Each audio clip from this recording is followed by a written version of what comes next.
All right, nice wins. Great to be 6-0. I'm not going to say we needed a game like that, but we were certainly tested back and forth like we had not been tested this season. Most of our wins have been pretty decisive.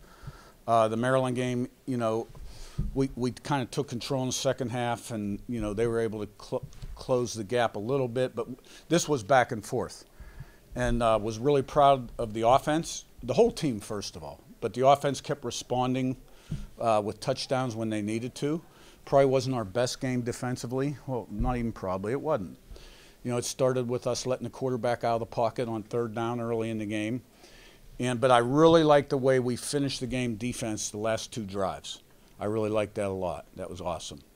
And our kicking game was solid, and made our field goals when we needed to. So to go on the road and get a Big Ten win, that's a great thing.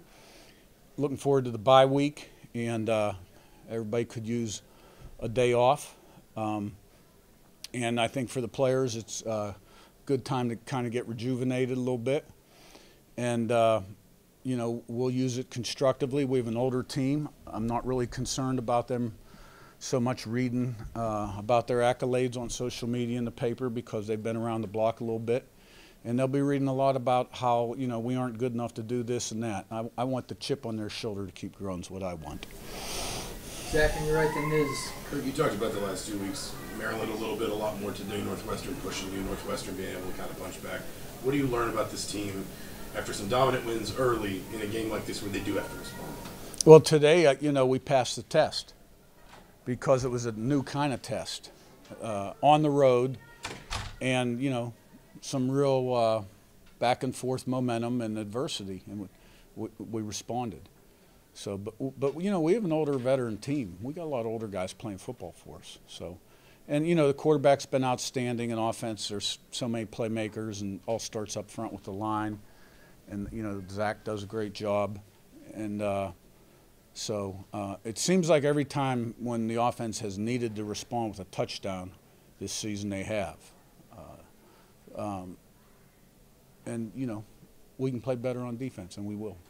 He is on your right and Sammy in the back. How important has your first quarter success been to kind of your overall success, particularly on offense? I mean, you've outscored teams like 73-0, I think, now in the first quarter.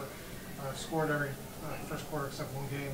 How much has that kind of helped you dictate things you want to do on offense? Well, gosh, if we had every quarter like the first quarter, we'd probably be ranked higher in the polls, wouldn't we? We haven't given up a point in the first quarter, right? Not bad.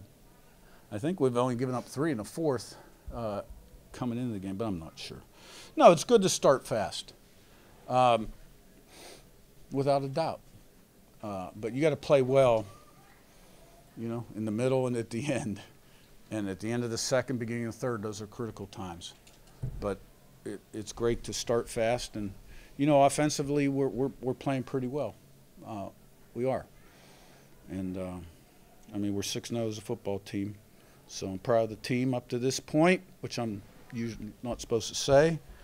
But we can certainly improve a lot more. And, we're only halfway through the regular season. Sammy in back with Jack on your left.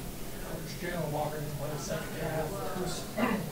Isaiah Jones is in there. What adjustments do you make with Isaiah in there to help out? Nothing. We call what we call. We call what's the best call for that down distance and personnel grouping. And then when they put 2 tight ends on the field, we have a package, a little different kind of package, and 21 went in there.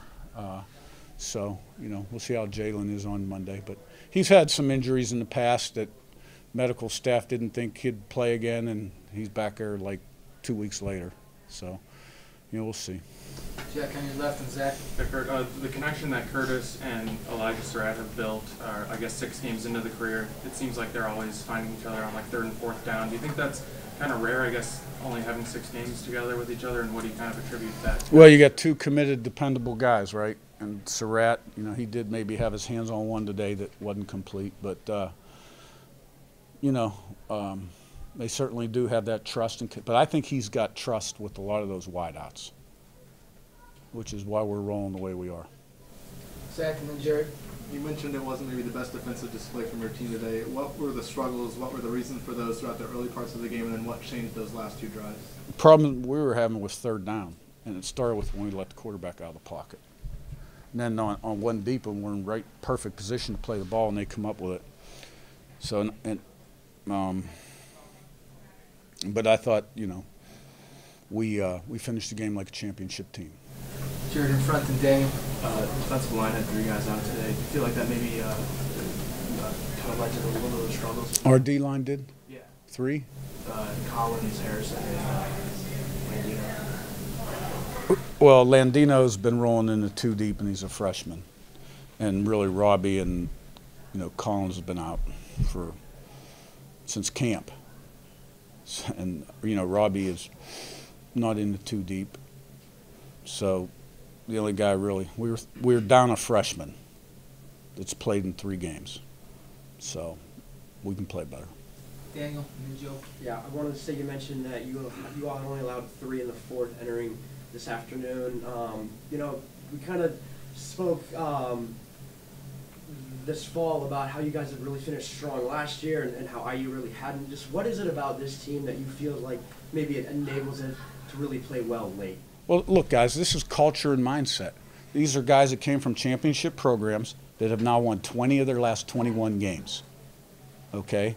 And a lot of other transfers that come from good programs. And the guys that stayed had a chip on their shoulder and something to prove.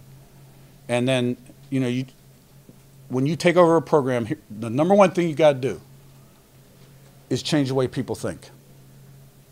Change the way people think. The way you play the game, your expectation level, your standards, how you do things, the fan base, what to expect. You got to change the way people think. So we have a blueprint. We have a way we play. We've got character. We've got some talent, right?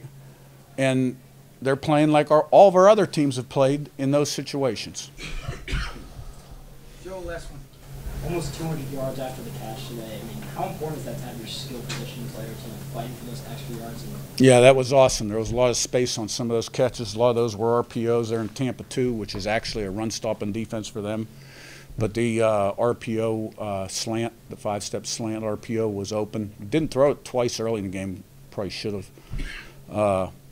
So our guys made the most of them. All right, thanks, Coach. Thank you.